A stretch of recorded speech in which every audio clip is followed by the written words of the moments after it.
Welcome to this week's Halftime Talk, and we're honored to be joined at our table by Ambassador Douglas Silliman, the former ambassador to Iraq for the United States, and multitudes of other positions both in the Middle East region and the wider world through his career. I started out as a young diplomat in Haiti, getting people visas. That must have been probably your biggest challenge, one might say, amongst other things, given the interest from the Caribbean to come to America. But nonetheless, we're talking really about the Middle East, and welcome, Ambassador, to the table. John, thank you very much. I'm very happy to be here today on Halftime Talk with Gulf Intelligence. I mean, you indicated, and that's probably the case quite often, that U.S. elections are domestic issues dominate. It's the economy stupid, one of the most famous sayings. But ultimately, this is 50 elections in 50 states, and every state kind of has their own private micro little issues. But ultimately, regardless, it has massive ramifications for the Middle East and for the Gulf. What would you identify as maybe the top 3 ramifications for us here in the Gulf that we should be paying attention to? Boy, first of all, let me just make a quick observation about the different governing styles of the 2 candidates, or the likely governing styles. I think if President Trump wins a second term, you will see a continuation of his non-traditional, anti-establishment, very personalized way of conducting business. He has been playing mostly to the people who support him, his base of voters back here at home. And has been very focused on his idea of America first, which really means through foreign policy and domestic policy to bring concrete financial benefits to the United States and to Americans. And he has been quite unpredictable and non-institutional in the way he has done foreign policy. I think that if Biden wins and becomes president, you will see a return to a more traditional and institutional foreign policy, but you will not see a return to Obama foreign policy, because Joe Biden is not Barack Obama and the world is different. I think what you will see is an attempt to rebuild some of the alliances with America's European and Asian allies that Trump has underutilized in his 4 years, probably more caution with Russia and with China, and more of a focus on American values in foreign policy, promotion of democracy, human rights, and American economic assistance. And I will note right now that at the moment, many polls have got Joe Biden 10 percentage points or higher ahead of Donald Trump. But because of our system, that doesn't really mean much. We expect that race to tighten, and it's really the individual state distribution of those votes that matter. I mean, on that list, you could add, Ambassador, U.S. relations with Iran, of course, which are of great significance to this region, has been the source of some great concern over recent years, instability in different ways, but ultimately the 2 candidates have very different approaches to this problem. No, I think you're right, Sean. I think that Iran is one of the issues in the Middle East where a President Trump and a President Biden would have different approaches. President Trump has obviously been focused on what he has called maximum pressure campaign on Iran. He has withdrawn from the Joint Comprehensive Plan of Action, the JCPOA or Iran nuclear deal, and has tried to make common cause with Israel and the Gulf Arab states against Iran. It's pretty clear that the maximum pressure sanctions have hurt the Iranian economy, but Iran has responded with maximum resistance, and this maximum resistance was very clearly felt in the Gulf last year with attacks on shipping off Fujairah, with attacks on Khurais and Abqaiq in Saudi Arabia, with continued firing of missiles from Yemen into Saudi Arabia. And for me, at least, the stated goal of the Trump administration's maximum pressure campaign is really unclear. Some in the administration have argued for the need for Iranian policy changes, like support for proxy militias in the region or the focus on development of ballistic missiles in addition to nuclear technology. But others, like the former National Security Advisor John Bolton, have clearly angled for a change of the Iranian regime. So it's a little bit unclear what the Trump administration actually hopes to accomplish in terms of policy changes. I mean, one of the major events in recent years in terms of the US maximum pressure was the assassination of General Soleimani of the Iranian Republican Guard general who led a lot of the operations for the Iran in the region. You're a former ambassador in Iraq. He was killed in Iraq. Do you see is there big tremors from that? It seemed a big moment at the time, but in the 6 months since then, it seems to have not really had reverberations that one might have expected. Well, what really happened, I think, afterwards, I mean, inside Iraq and for the Iranian-sponsored militias inside Iraq, they still use that as a battle cry when they're shooting Katyusha rockets at Iraqi military bases where American or coalition forces are based. But the reality is that the United States and Iran got very, very close to an all-out shooting war, and both sides decided they did not want one. So what I think you have seen is a return to the status quo ante, with the United States focusing on maximum pressure, sanctions, and economic pressure, and Iran responding by proxy attacks from its militias in Iraq, from the Houthis in Yemen, and holding out the possibility that they could conduct some of the same opportunities in the Gulf area that they did last year. How would Biden be different, do you think? Well, I wanted to make one more point about Trump please. before I move on to Biden, and that is that Trump has been trying for the past couple of years to cajole the Iranians into conducting the kind of very personal diplomacy that he has tried to conduct with Kim Jong-un in North Korea and has conducted with Vladimir Putin in Russia. So again, I can see a possibility of Trump, if he is reelected, having a different set of conversations with the Iranians and maybe even opening up a direct channel to Iran, which Iran has rejected up to this point. So that is the one wild card in Trump's unpredictability that could really change this evaluation. Now, Biden says that if he were elected president, he would seek to return to the JCPOA if Iran also returned to its commitments under the JCPOA. I think that that is probably unlikely, but it might move in that direction. The Iranian regime has changed somewhat. There have been elections for the Iranian parliament that have brought in much more conservative and anti-American folk, and there will be presidential elections in Iran in early 2021. I think one thing that a President Biden would do on Iran is immediately begin serious consultations with our European partners and probably Russia and China as well, and see to what extent he could reconstitute the countries that work with Iran to negotiate the JCPOA. In that equation, Ambassador, do you think China is now a bigger player at the table? We've obviously seen the face-off between the US and China, the South China Sea and other issues, the trade war, etc. Do you think, where do you see the China-US face-off within the context of Iran and the Middle East Gulf region? China has obviously been trying to gain a larger foothold in the region, mostly commercially, not in terms of security. I think China has been quite happy to let the United States pay for providing security for the flow of oil to China and Asia out of the Gulf.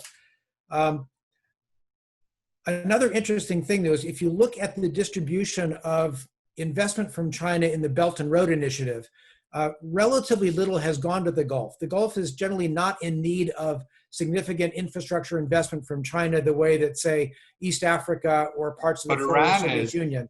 But Iran is. And Iran and China seems to be trying to expand its relations simultaneously with both Iran and Saudi Arabia on different bases. And I think they're going to find this a very, very difficult political line to walk in doing so. China has essentially... For us, because I also wanted to say for America and for Joe Biden, that will also be a very difficult tightrope to walk, like China's trying to do with Iran and Saudi, Obama tried to do, Biden will probably replicate that. How do you see that playing out? I, I think that Biden is likely to continue much of the pressure on Iran because he has got the base of the maximum pressure campaign with which he can work.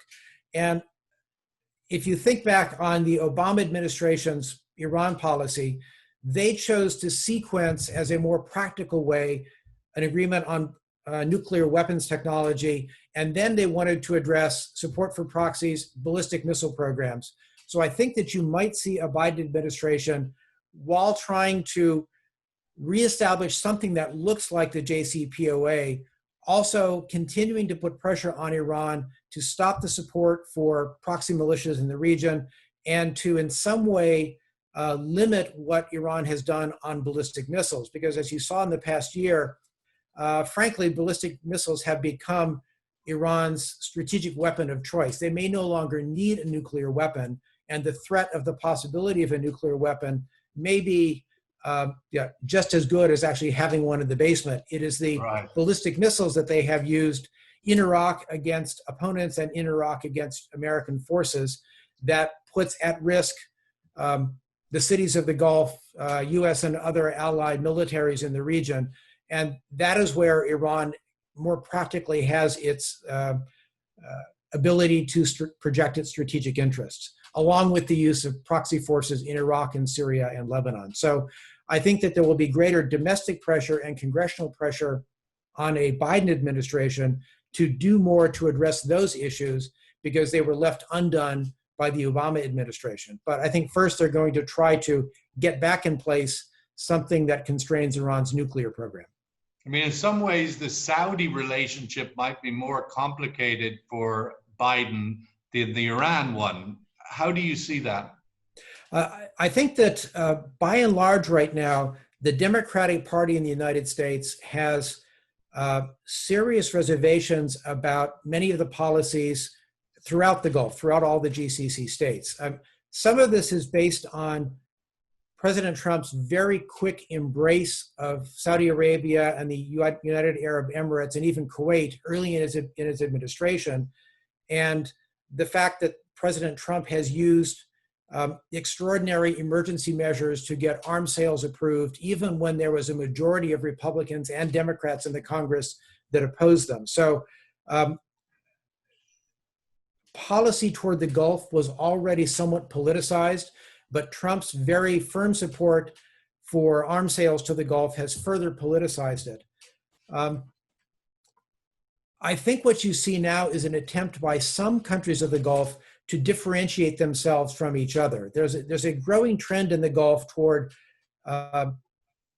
expanding citizens' national identities. I mean, they're talking Saudiization, Omanization in employment. The new Saudi Ministry of Culture seems to be looking to create an authentic Saudi identity and culture that its citizens can adopt as their own. And I think that you're beginning to see, for example, Abu Dhabi taking a somewhat more independent foreign policy line from Saudi Arabia, because in the United States Congress, particularly among Democrats, but also among some globalist Republicans, Abu Dhabi and Riyadh had gotten very, very closely tied because of their policies in the war in Yemen, probably unfairly tagged with some participation in the death of Jamal Khashoggi and the repression of dissidents and dissident voices in various places in the Gulf. Would Biden versus Trump's position on Yemen differ? Would that be something that we would need to keep an eye on? The Yemen war seems to be in its kind of exhausted phase, but nobody can find an exit door. I think that you will see in a Biden administration a stronger effort and probably a lot more conversations with Gulf governments on how to find a way to end the war in Yemen.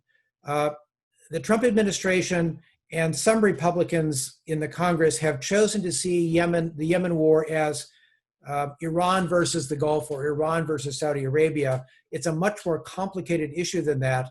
And frankly, we believe in the Institute that this is very low on Iran's list of priorities for expenditure of resources. So we think that there's a possibility, if there is an attitude in the Gulf that there's to find an acceptable exit from the war, there's probably an attitude in Tehran as well to find an acceptable exit. The question is going to be, what do the Houthis want? What does the Yemeni government want? And to what extent is there a still viable separatist movement in the south of Yemen? To what extent is it supported by Abu Dhabi? So amongst all of these issues, Ambassador, whether Obama, Trump, maybe Biden, maybe Trump too, there's one consistent posture that does seem to have this region as a whole somewhat concerned and confused, is the withdrawal of the US leadership role in the Middle East, in the Gulf. Do you subscribe to that, A, that it is actually happening, or B, that it is an area of concern? How do you see that issue playing out? I mean, from Obama's red line in Syria to Trump, yes, being very involved on a personal level with Jared Kushner, et cetera, in the region, but the institutions of government really not engaged from Washington into the Middle East, into the Gulf. How do you see that playing out going forward? I think that the policy, which really began during the Obama administration and was carried on in the Trump administration, to be less involved militarily in other parts of the world, represents a shift in American popular opinion. Very few people in the United States see American deployments in Iraq, the Gulf, Afghanistan, and frankly, to some extent, even in Europe, as bearing directly on the interest of the United States in a newer, more globalized world. A lot of Americans in the center of the country, the heartland, as we say, believe that the United States is spending too many of their tax dollars not on developing American infrastructure or on improving the American economy or the adoption of technology, but helping to be the world's policeman and helping the Gulf states sell their oil to China and Indonesia and Thailand and Japan and South Korea, and not promoting American trade abroad. So there is this underlying attitude that the United States, as it uses its military, is getting less in return than perhaps it used to. Now, I think that a Trump administration will continue that policy with the focus on commercial and financial benefits to the United States, and that is really what's driving Trump foreign policy. A Biden administration will try to, I believe, stem the deterioration of an American leadership role. It's much more institutional. The Biden administration would seek cooperation from the United Nations, would seek cooperation and partnership with our European and key Asian allies, and would seek cooperation to a broader extent with the countries of the Gulf and the Middle East more generally.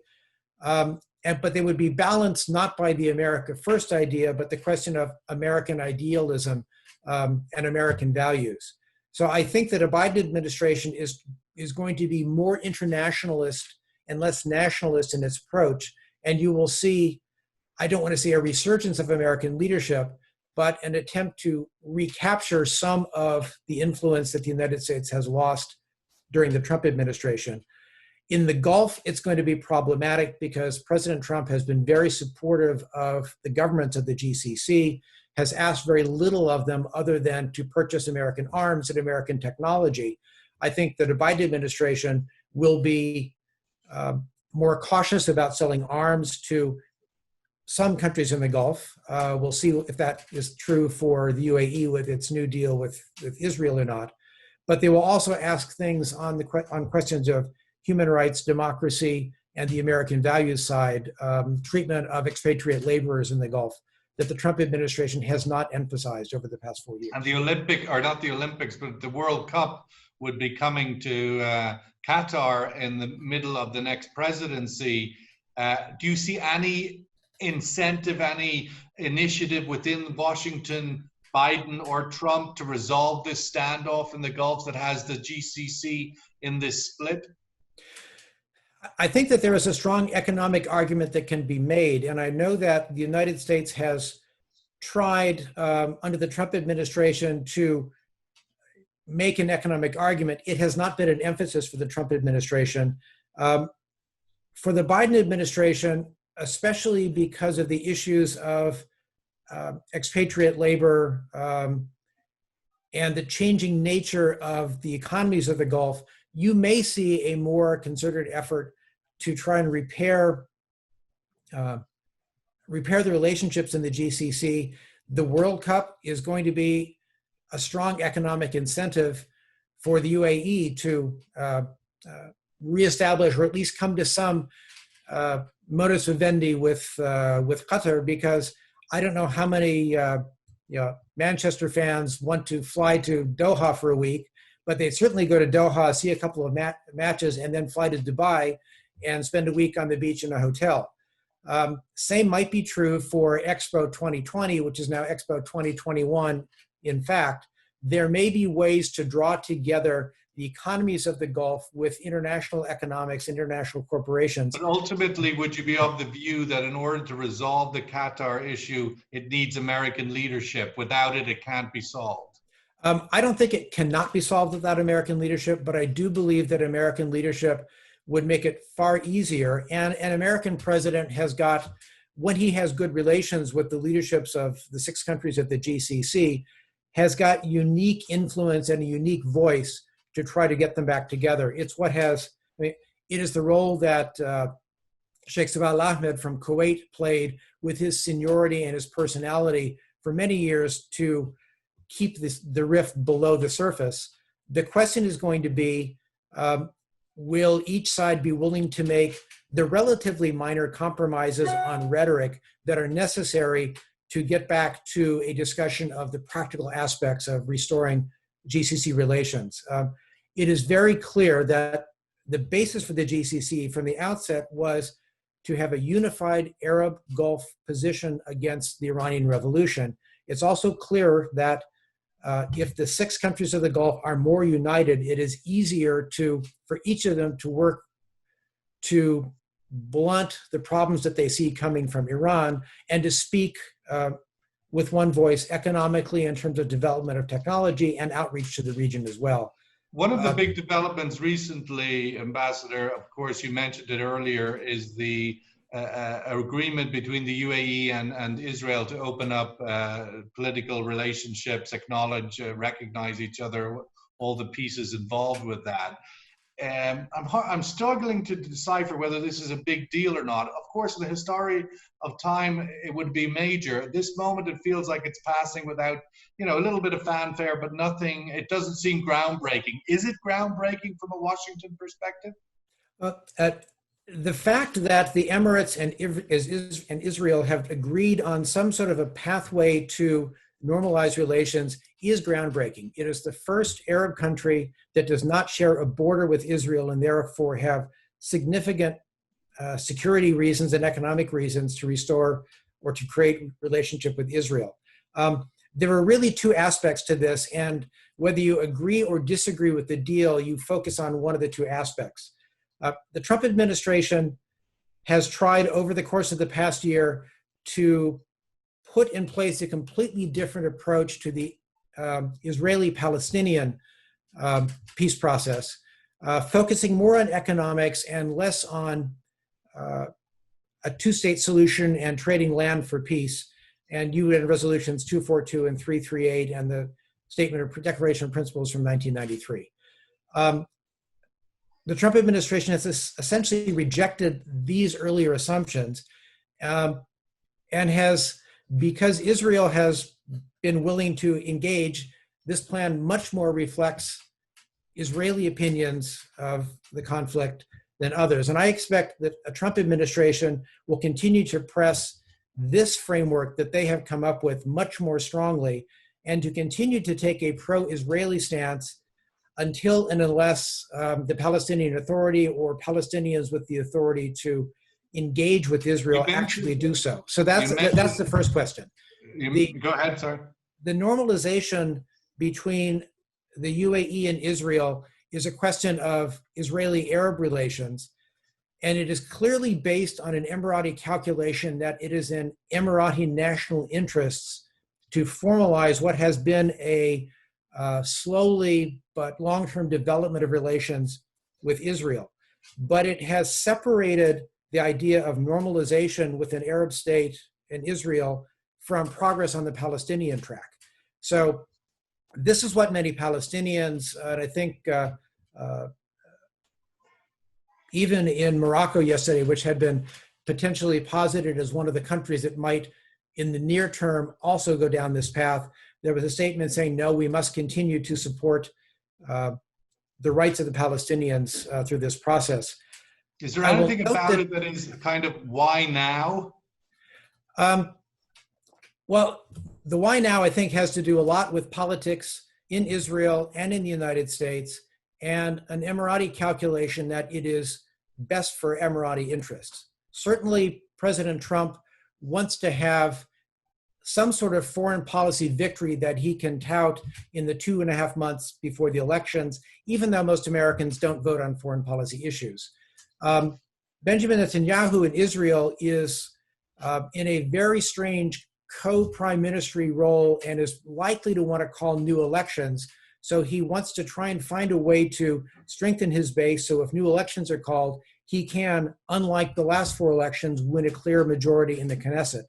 And I think that for the Emirates believe that there are many economic similarities between the UAE and Israel. Both states are sort of outliers in the region in terms of education, technology, economic integration, and that there are complementarities to the economy, and it's easier to conduct this relationship openly. They also make a point that Vice President Biden made in his statement that welcomed this step.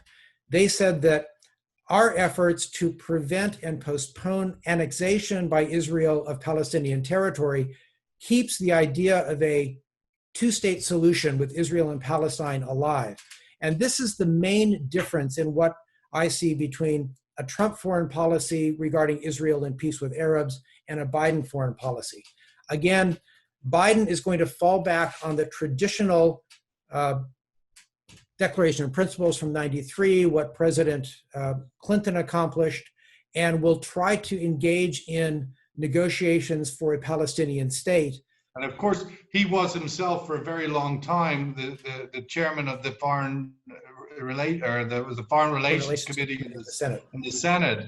Let's just wrap up, Ambassador, with the sort of big chestnut in energy terms that has grown in America over the last decade, energy independence. This has sort of became the sacrosanct ambition. It's sort of woven into this nativist thing, even with Obama and now with Trump.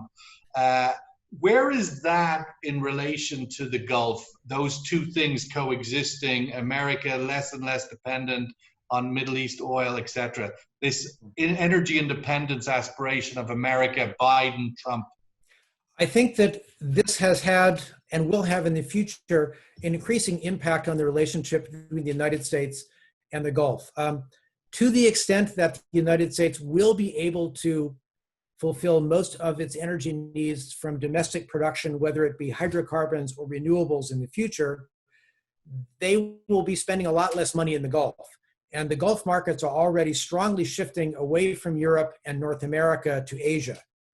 So what concerns me in the long term is that the countries of the Gulf, in terms of their policies, may be focusing a bit more on how to maintain good relations with their biggest customers, India, South Korea, China, Japan, and other countries of the East. You have seen Aramco, ADNOC, KPC making significant investments in refineries designed for their crude in India, in Vietnam. You've seen investment in Australia in gas. And already, I mean, the energy markets moving to the east. I suspect over time, political priorities and economic priorities might also shift. So the United States is going to have to, if you will, compete in the Gulf a little bit more than we have in the past. But in the short term, the United States remains the premier security partner for the countries of the GCC, and China has no real interest in spending the amount of money that would be needed over the next 10 or 20 years to develop a blue water navy and be able to project its power and keep the sea lanes open from the Gulf to China. That is ultimately the sort of Rubik's Cube of how long the US and your tax dollars underpin the security of the high seas here, while China reaps all of the benefits. But of course, US allies in the East and Asia also reap them. We'll have to leave that question for another time because it is a deep bucket all of its own.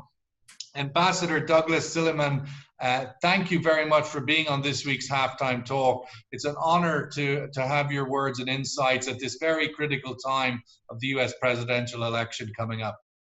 Sean, thank you very much. It was a pleasure, and I hope people enjoyed this. I wish you luck at Gulf Intelligence.